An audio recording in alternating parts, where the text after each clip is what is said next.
We've brought you the scandal of sex for grades in a number of West African universities. But how about the inhuman abuse of a woman's body for the most basic of human rights, water? For some women in Nairobi's largest informal settlement, Kibra, sex for water is a very real and dangerous threat they face on a daily basis. From being violently raped by strange men whilst carrying the heavy bottles home, to exploitation by the gangs demanding more than just a cash payment for the precious resource. Stigmatisation and fear stops many of the women from approaching the police, and it is now taking its toll on their mental health. The BBC News Women's Affairs correspondent Azizat Olaulala reports. Water, life's greatest necessity, and a daily challenge for Mary. She has to carry 8 of these each day through the winding alleys of Kibra, Nairobi's largest informal settlement. It costs her around $18 a month, nearly a quarter of her salary on water alone. Kibra is home to hundreds of thousands of others like Mary. Many live below the poverty line and struggle to pay for their water. For women, that struggle can be dangerous.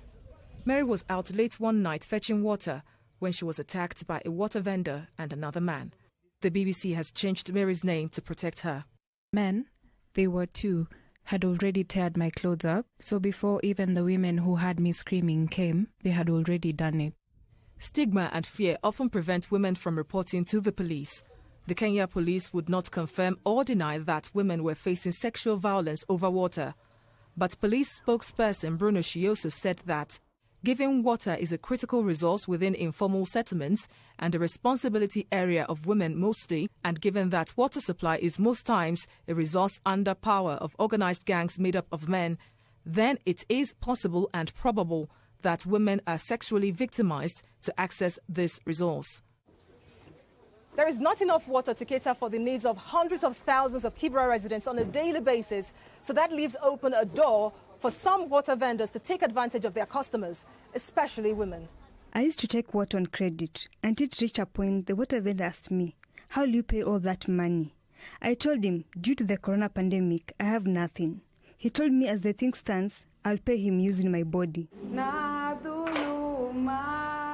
Women in Kibra go to Umande Trust for psychosocial counseling.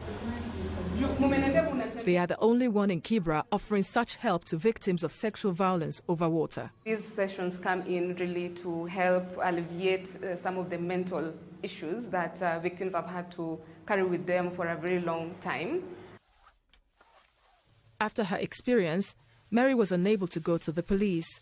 She had to leave home for 6 months due to shame and constant blaming.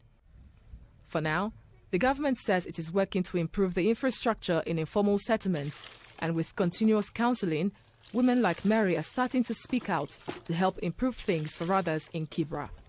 Azizat Olaulua, BBC News.